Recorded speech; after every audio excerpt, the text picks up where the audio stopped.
Olá, meus amigos, nós vamos falar de um tema que é um tema de grande importância no momento de hoje. Um tema que é o egoísmo nas religiões. Isso tem um nome, isso chama-se ortodoxia. É incrível como quando o espírito, quando o ser humano ele tem um defeito, ele tem um pecado. Eu vou usar a linguagem aqui de várias religiões. Quando o espírito ele tem um defeito, ele tem um pecado, ele tem uma imperfeição, ele sozinho não consegue, às vezes, detectar isso. É necessário que alguém de fora, que algum padre, que algum religioso da sua religião, comente isso e incentive isso. É uma espécie de alerta externo que uma palestra, que um livro, ou que alguém pode fazer. Porque a pessoa respira, ela vive, ela está inserida dentro de uma psicosfera, ela está dentro de uma série de posturas que ela não consegue identificar que aquilo ali não é bom, que aquilo ali está em desconexão com a lei cósmica, com a lei de Deus. Então, não é fácil. Porém, existem pessoas que elas estão tão presas a esse comportamento que por mais que outras pessoas de fora alertem, sejam de sua religião ou de outras, elas não vão ceder. Porque elas se regozijam nesse comportamento. Se regozijar, sentir prazer naquilo, mostra que o espírito está com um câncer, com a gangrena da alma, com uma espécie de tuberculose da alma. Ele gosta de fazer aquilo ali. Ele ainda não está pronto para abrir.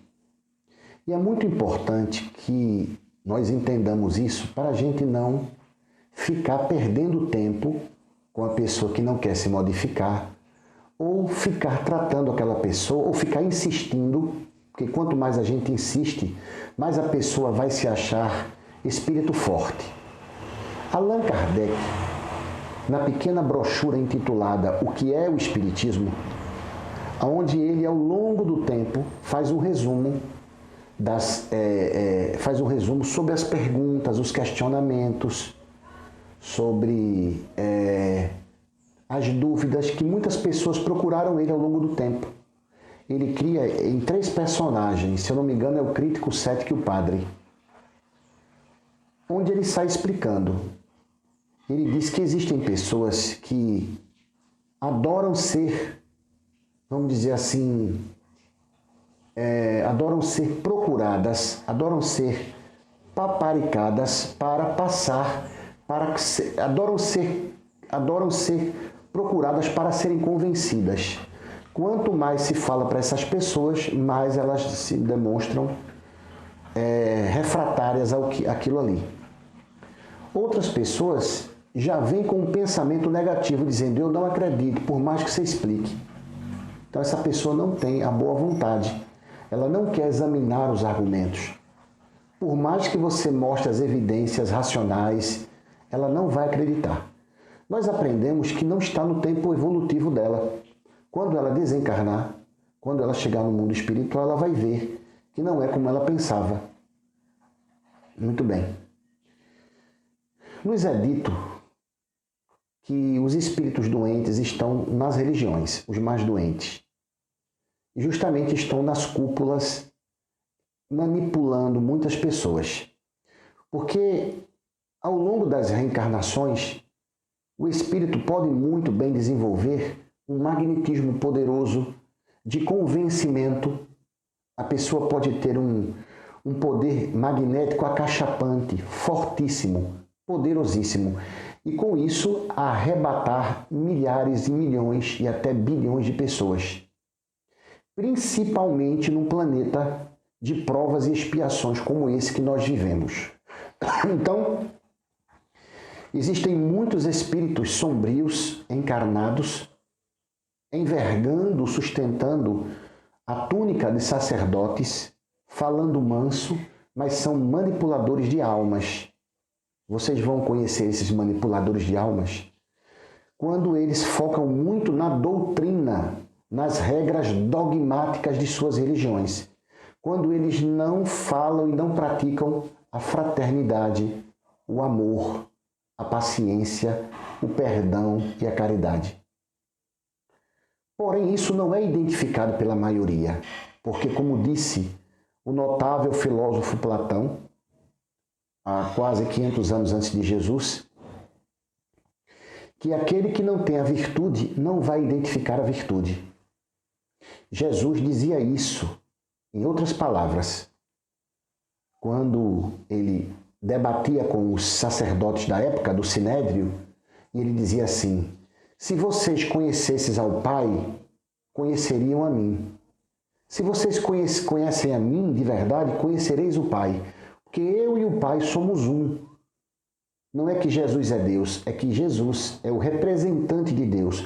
O pensamento de Jesus é o pensamento de Deus aqui na Terra, para a Terra. Entenderam? Muito bem.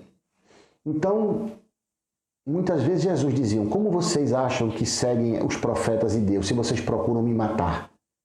Quando eu venho, tenho ensinado o amor, a caridade e o perdão. Então as pessoas, os espíritos, quando estão desequilibrados, eles não conseguem ver. Porém, existem aqueles que têm um pouco de humildade e eles começam a abrir a cabeça e dizer: não, vamos ouvir o que essa pessoa tem a dizer.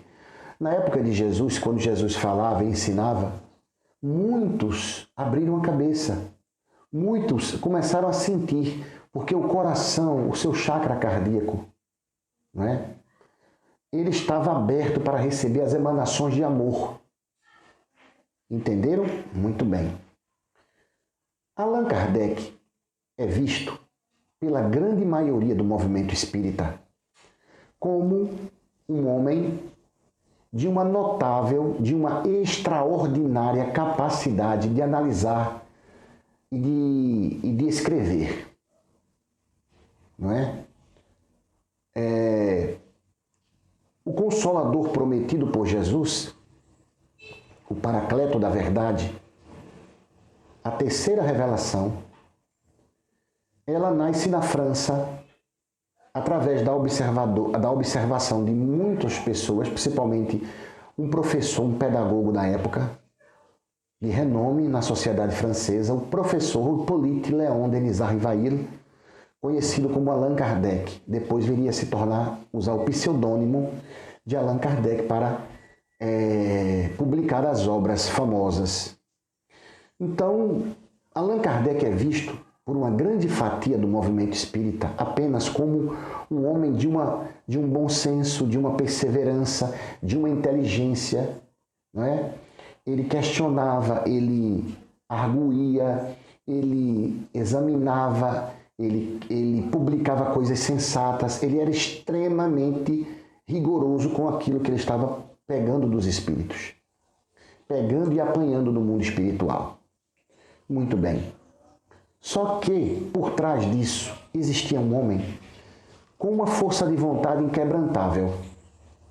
Porque, para enfrentar a incredulidade humana,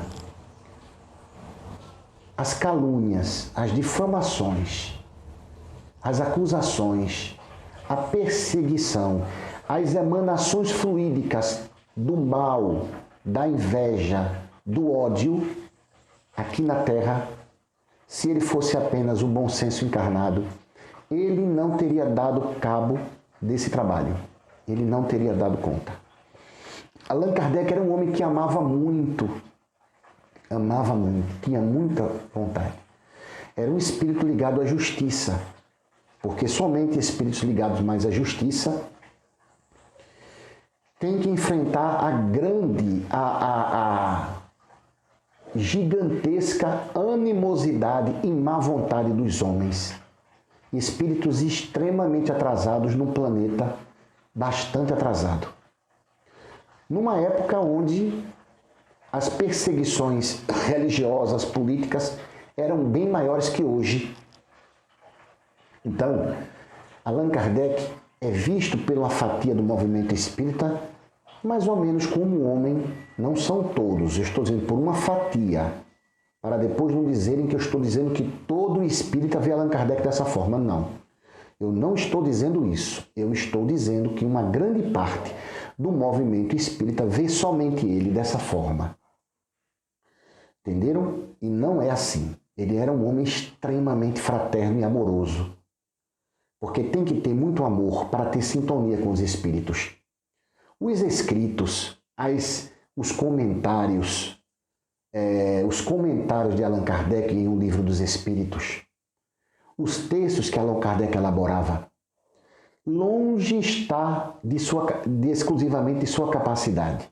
Allan Kardec tinha uma mediunidade muito forte, uma mediunidade que eu classificaria de clara evidência intuitiva. A intuição de Allan Kardec era muito forte.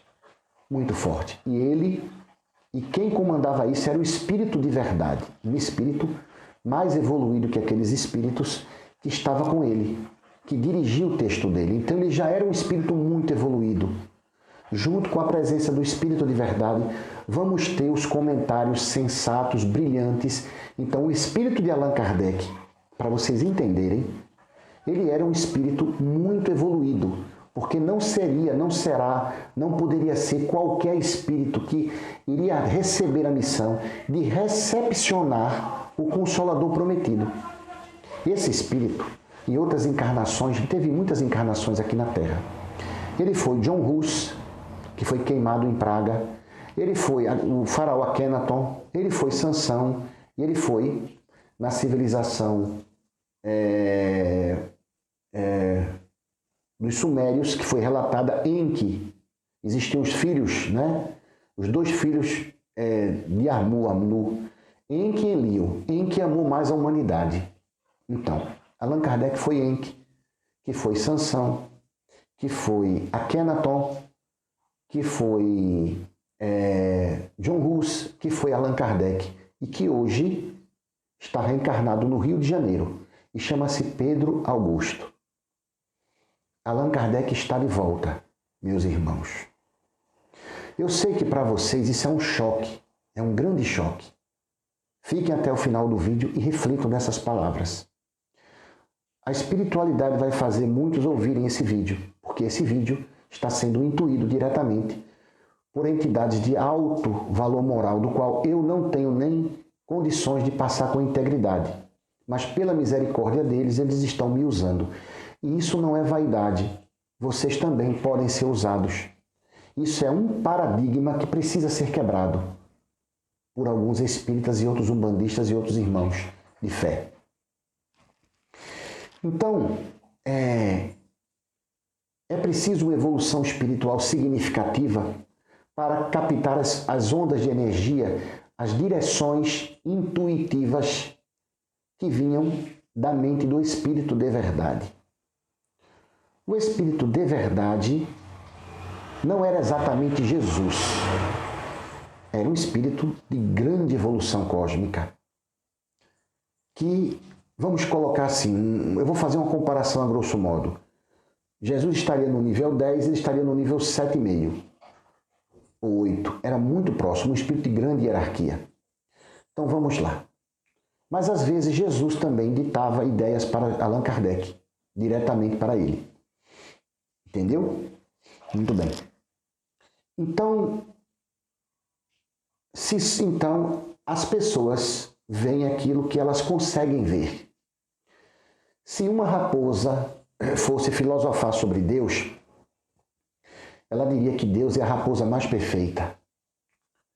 Se um mico-leão dourado fosse filosofar sobre Deus, diria que Deus é o mico-leão dourado mais bonito, mais intrépido, mais ágil que existe.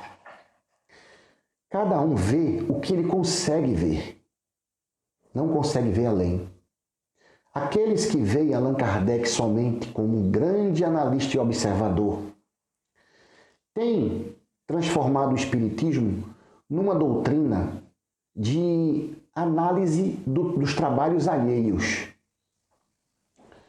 Nós nunca devemos perder de conta o bom senso, até porque aqueles que adquirem amor, aqueles que adquirem o sentimento de amor, eles vão aplicar o bom senso. Quem tem amor no coração tem bom senso. Mas quem tem bom senso, às vezes, pode não ter amor. Aqueles que analisam as comunicações. Observem, existem pessoas no movimento espírita que elas passam a vida inteira se dedicando a analisar comunicações, a analisar trabalhos dos outros e a apontar falhas. Isso é um comportamento extremamente doentio. E grande parte de muita gente não percebe. Até referenda e apoia. Defende com unhas e dentes. Por que as pessoas fazem isso? Porque elas também estão naquela frequência. Elas não alcançam que esse comportamento exclusivo de olhar o trabalho dos outros e estabelecer críticas, observações, ainda que as críticas fossem feitas de forma inteligente, de forma educada, somente esse trabalho, sem outro trabalho, denota um espírito profundamente atrasado. E a maioria das pessoas não percebe e não sente assim. É o que Platão disse. Quem não tem virtude não enxerga a virtude. Quem tem muitas imperfeições vai produzir essas imperfeições. Jesus disse isso. A boca fala o que está cheio o coração. Não é somente a boca. Você produz aquilo que seu espírito aquilatou, amealhou, reuniu ao longo das encarnações. Se você não fala do amor, se você não fala da humildade, se você não fala da fraternidade, se você não fala do perdão, se você não pratica isso, se você não faz a reforma íntima, mas se você tem muito conhecimento do espiritismo na cabeça, você estudou a codificação, a revista espírita, você domina as codificações, você estudou as obras pós Allan Kardec, Leon Denis, Camille Flammarion, Gabriel Delany e outros. Estudou muitas obras do Chico Xavier também, do Divaldo Pereira Franco. Eu digo do Chico Xavier como médium, né? Porque as entidades da Joana de Ângeles, do Emmanuel, entendeu? Enfim. Mas você não aplica isso no seu dia a dia, você não se sente isso. Você tem muita informação acumulada, mas o seu amor ainda não apareceu. Então, você não vai conseguir compreender certas coisas. Não tem como. O fato de você ter amor e desabrochar o amor e a fraternidade e começar a abrir o seu coração, não quer dizer que você vai virar um santo, um puritano, que você não possa beber final de semana, que você não possa, às vezes, perder a paciência, às vezes, brigar, soltar um palavrão, brigar com uma pessoa. Não é isso. Você vai fazer isso. Você vai fazer isso. Porque a melhora não é da noite para o dia. O processo de iluminação não acontece assim de forma abrupta. Não é assim. O despertar pode acontecer. Você para e diz, espera aí, eu tenho que empreender uma reforma íntima. E você começa a fazer a sua reforma íntima. Você vai educando os seus vícios da bebida, do cigarro. Se você usa algum entorpecente, se você fuma algum cigarro de palha ou de maconha, você vai parando com aquilo. E os espíritos veem o seu esforço, que é sincero. Vou dizer uma coisa a vocês. Os espíritos de luz preferem trabalhar com uma pessoa que é sincera, que tem seus defeitos, que está procurando mudar, do que uma que não tem tanto vício, mas é maledicente e orgulhosa e julgadora. Porque a maledicência, a inveja e o julgamento, os espíritos de luz, existe muito ódio nisso, disfarçado dessas imperfeições. Porque uma pessoa, quando ela tem os vícios aqui da terra, da bebida, o álcool, a nicotina do cigarro, o princípio ativo da cannabis sativa da maconha, quando a pessoa tem um vício desse, esse vício ele promove alterações bioquímicas no cérebro, nas sinapses nervosas, nos pontos de contiguidade, nos transmissores químicos ali, na bomba de sódio, onde passa o impulso nervoso pela célula, sódio e potássio, alteração para que o impulso nervoso passe. não é? Do axônio aos dendritos. Existe uma dependência, quando nós dizemos que há uma dependência química. Isso existe. Então, o espírito pode ter começado uma vida com aquele vício. Depois que ele desperta, que ele percebe, ele vai tirando aquilo ali. O sexo também tem vício. Tem pessoas que têm o hábito de ter uma intensa atividade sexual. Seja com uma pessoa, ou seja com duas, três, ou seja vendo, fazendo sozinho. Isso também gera um vício. E o domínio disso não é da noite para o dia. Não é assim. Os espíritos querem ver boa vontade. Vontade de verdadeiramente querer se equilibrar. Então, é preciso separar. Ter relações sexuais com um companheiro ou com a companheira de forma normal e ter prazer com esse companheiro ou com essa companheira, não tem pecado aí. Não é isso. Eu estou me referindo quando há um exagero, mesmo com um parceiro só. Digamos que você, todo dia você está com... até ponto de estar com a vontade de fazer 3, 4, 5 vezes. Até a pessoa diz, olha, fulano, tem alguma coisa errada, que eu gosto de você, eu tenho prazer, mas espera aí, a gente já fez ontem 3 vezes, 4 vezes, hoje de novo mais 4, e depois... Então, é como alimento. A gente precisa comer, é uma necessidade física. Mas quando você está com aquele problema de gulomia, querer comer, né, tem algo errado, há um desequilíbrio. Então, eu não estou dizendo que a atividade sexual ela é reprovada pelos espíritos. Não. E ela não é somente para reprodução. Ela é boa, é necessária, faz parte da evolução. Eu estou dizendo um exagero grande, ok? Acontecendo com uma pessoa ou com muitas pessoas. Eu quero que fique bem claro isso, para não dar a ideia de que eu estou passando uma ideia hipócrita e puritana aqui. Não, não estou passando isso.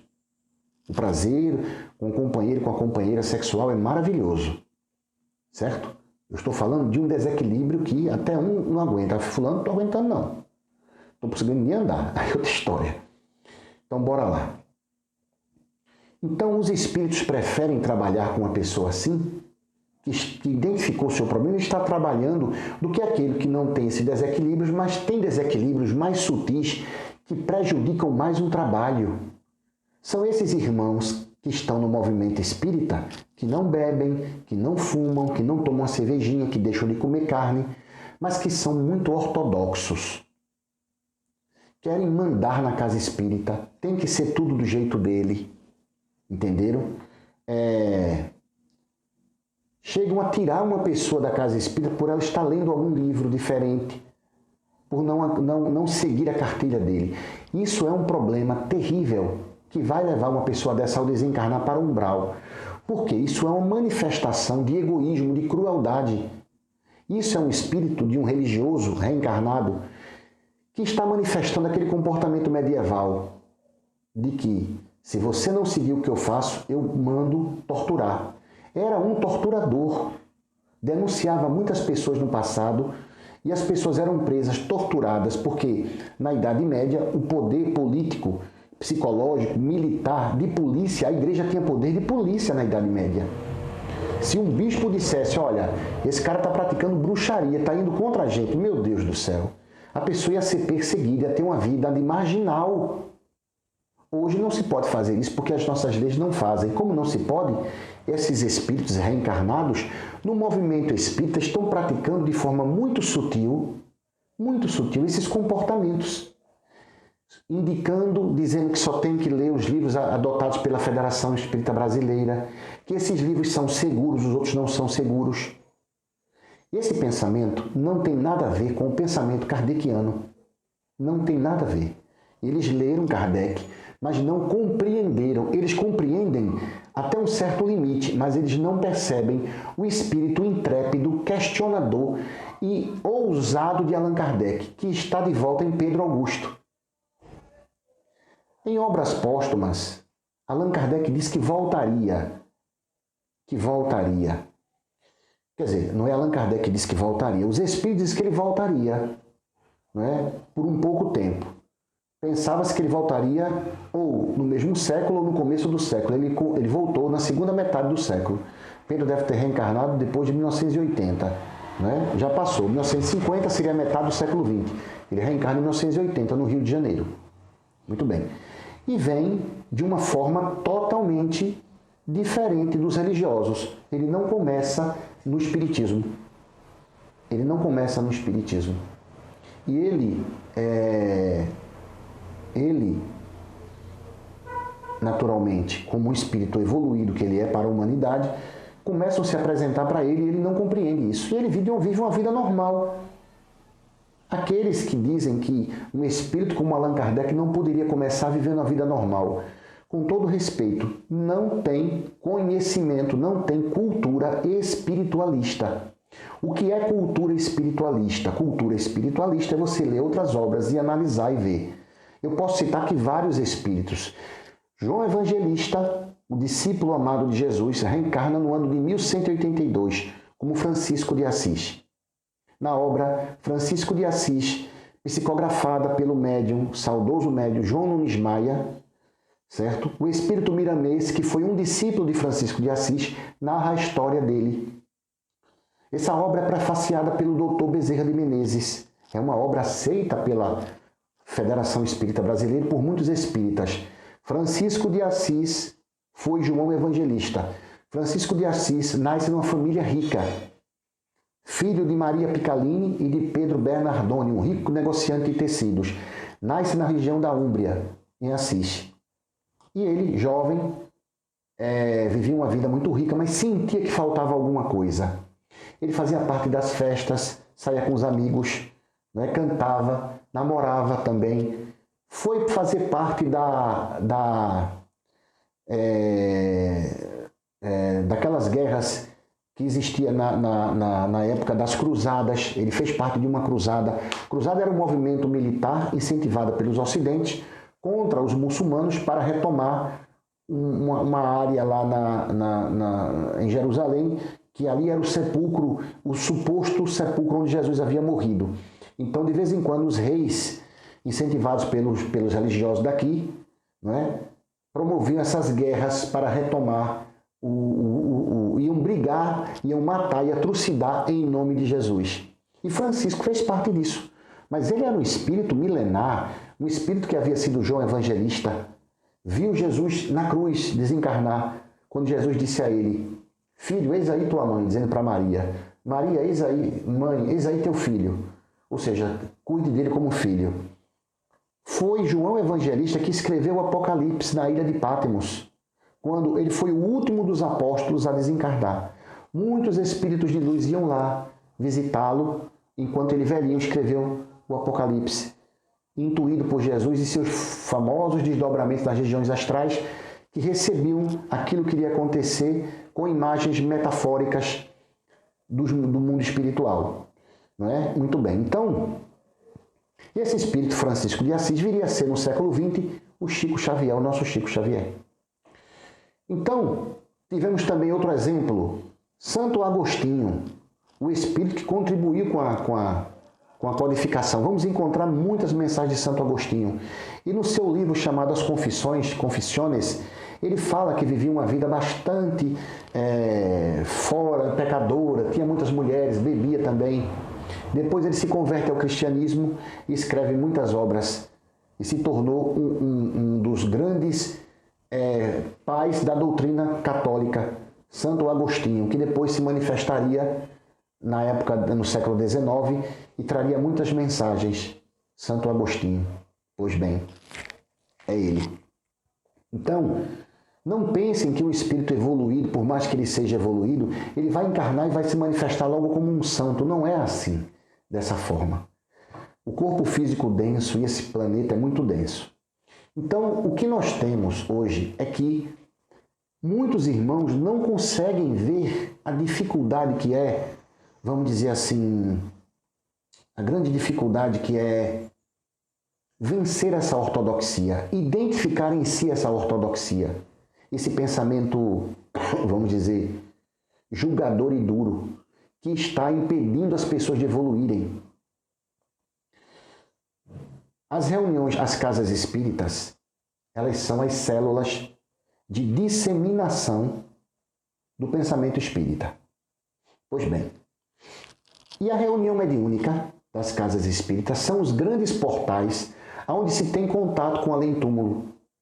O espiritismo, mais do que qualquer outra religião, é a religião que reúne a maior quantidade de livros psicografados. É a religião que tem muitas direções e muitos esclarecimentos sobre como lidar com o além-túmulo. E o além-túmulo representa uma pilar da psicologia da religião. Toda religião vai dizer que o homem não morre, que existe um Deus e que o homem não morre. Mas se esse homem não morre, por que esses que já estão lá não se comunicam? Pois bem, então o espiritismo, ele não é o único. Outras religiões também têm seu conhecimento, têm seus livros. Estou dizendo que o espiritismo é, do ponto de vista organizacional, é a religião, é a doutrina mais ampla, com mais livros psicografados, com mais orientações sobre como fazer isso. Só que as orientações que estão no movimento, no espiritismo, elas não são definitivas. Ainda tem muitas coisas que vão chegar e que estão chegando. Porém, esses espíritos que estão no movimento espírita reencarnado, pela primeira vez praticando essas obras, essas ideias, a maioria dos líderes, dos dirigentes do espiritismo, a maioria dos presidentes de casa espírita, dos médiuns, dos palestrantes espíritas, estão praticando essa ideia aqui pela primeira vez. A maioria. São poucos os que estão vivendo isso, porque tem espírito que está reencarnado no movimento espírita, que já praticou essas ideias em outros mundos. Porque essas ideias do espiritismo, que o espiritismo trouxe, não é exclusividade do planeta Terra. Elas também foram divulgadas em outros mundos, só que de outra forma, com outros nomes, mas o fundo é o mesmo. Esses espíritos foram chamados por várias entidades, inclusive por Jesus, para reencarnar aqui e ajudar esses irmãos que estão tendo essa primeira experiência. Então, esses espíritos que estão tendo essa primeira experiência aqui, eles têm uma visão ainda muito fechada. Eles têm uma visão muito fechada, porque as reencarnações da Idade Média pulsam de forma muito forte neles. Eles não conseguem ver de uma forma profunda. Eles pegam o texto kardeciano e não há hermenêutica nenhuma que faça eles ver de forma profunda. Eles vão ver como eles viram na Idade Média. O texto é esse, a verdade é essa. E só é isso. Isso é uma manifestação do egoísmo disfarçado em ortodoxia. O egoísmo, ele bota várias máscaras. É um monstro de mil faces. Ortodoxia, conservadorismo, análise crítica ao extremo. Entendeu? Uma coisa é você analisar. Porque como um médium, imagine um médium humilde, que pratica caridade, que faz o bem. Esse médium, ele vai atrair os bons espíritos para ele. E os bons espíritos, eles têm amor e têm sabedoria. Os bons espíritos vão influenciar a mente desse médium para que ele veja que aquilo ali está errado. E ele, como tem amor e tem humildade, ele vai sair do errado e vai ficar no certo. Mas vamos agora para um homem muito esclarecido, que lê muitas obras e quer fazer análise crítica. Esse homem sem amor, ele não vai conseguir captar a energia dos espíritos. Então ele vai firmar o pensamento dele naquele pensamento ali. E ele não vai conseguir entender. Tem muitas pessoas aí publicando ideias, falando. Tem muitos espíritos que são famosos para muitos de vocês aí. Pedagogos, pedagogas, escritores, advogados, juízes, são muito famosos. Entendeu? Eles são famosos no YouTube, são famosos do movimento espírita. Mas muitas ideias que eles têm não conseguem alcançar coisas mais amplas, porque os espíritos deles não estão amadurecidos, eles não reencarnaram em outros mundos. Eles estão vendo isso pela primeira vez aqui na Terra. Será que vocês entenderam agora por que eles não conseguem? E como a maioria também estão vendo isso pela primeira vez, a maioria desses espíritos, desses espectadores, vão idolatrá-los e vão segui-los. Quando vem um que tem uma evolução maior, uma visão cósmica maior, como um Pedro da vida, eles não entendem. Eles não aceitam que Pedro pode se comunicar com Jesus. Eles não aceitam que Pedro possa canalizar Jesus. Porque a média dos médiuns tem um baixo nível evolutivo. É aí onde está o orgulho de não aceitar um espírito que reencarna com evolução maior para vos ensinar. Vocês entenderam agora? Então é isso aí. Então não pensem dessa forma, entendeu? Tá tendo esse barulho aqui porque tá aparecendo uma comunicação, não vou atender, eu vou deixar, era para eu ter proibido comunicação, mas deixa para lá. Vou continuar aqui a palestra. Vocês entenderam qual é o problema? Esse é o grande problema. Esse é o grande problema. Se você tem muita informação, muito conhecimento, mas você não tem amor, você não vai captar a presença dos bons espíritos.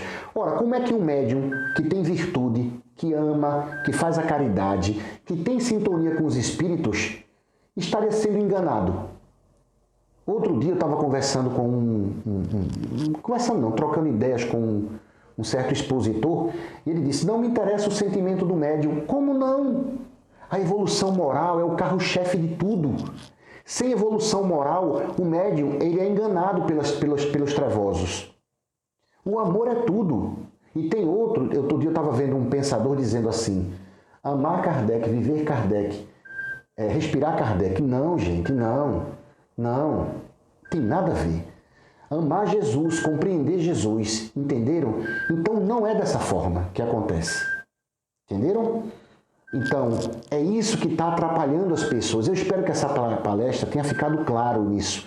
O médium que está verdadeiramente sintonizado com Jesus, o médium que está verdadeiramente sintonizado com a luz, os seres de luz não vão deixar esse médium cair.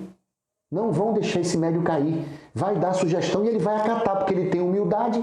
Agora, o orgulhoso, que tem muito conhecimento, o homem que tem muita informação, que leu muitos livros, porque tem muita gente que se forma academicamente, né? Eu sou professor de direito, eu sou um médico, fulano é médico, é membro da academia, eu sou um advogado, eu sou um pedagogo, eu sou um jornalista e eu li muita coisa. Parabéns para você. Isso ajuda você a entender coisas, mas tem coisas que seu espírito não vai aquilatar se você não tiver essa evolução moral. E os espíritos estão escolhendo pessoas simples, mas com evolução moral para trazer conhecimento. Exatamente. Os espíritos não estão, os espíritos de luz, que vão trazer obras psicografadas, não estão querendo esses escritores, esses homens de muito conhecimento, porque às vezes, não são todos, às vezes eles não têm amor, verdadeiramente, não têm evolução moral. Porque é preciso experiência cósmica, fora dessas coisas, para aceitar certas ideias. Entendeu? O ortodoxo, ele, por mais que ele tenha lido livros, por mais que ele tenha conhecimento, ele não vai compreender outras ideias que virão. Mas aquele que não lê um tanto, mas o seu espírito já é amadurecido. Quando ele identifica a ideia, ele sente dentro dele. É uma intuição cósmica que ele sente, isso é verdade. Entendeu? Mas mesmo assim, ele sendo simples, tem que se aplicar o bom senso, tem que se examinar. Até mesmo o simples tem que estudar. Não é que eu estou pregando que só vá na simplicidade. Não, de forma nenhuma. Tem que ter um estudo, sim. E eu estou dizendo que há coisas que somente o estudo não vai resolver. Eu estou dizendo que apenas o estudo, o acúmulo de informações não vai adiantar. Para você que está vendo esse vídeo, você que gosta das palestras do Pedro e gosta das palestras do Luciano e de outras pessoas, prestem atenção. Se você está lendo, e você não está procurando se modificar, não vai adiantar. Você vai ser apenas uma pessoa esclarecida. Entendeu, meu irmão e minha irmã? Pronto. Então é isso aí. Muito obrigado. E eu vou colocar o link aqui, nessa palestra, para vocês fazerem parte do projeto Centro Espírita Online. Ok? Nos ajude nesse projeto para entrar no grupo do Telegram. Nos ajude nesse projeto, porque nós precisamos da ajuda de vocês, tá certo? Que o nosso Mestre Jesus, que a luz do alto, que o amor infinito do Criador, e que esse amor que Deus emanou através de mim chegue até vocês. Muito obrigado.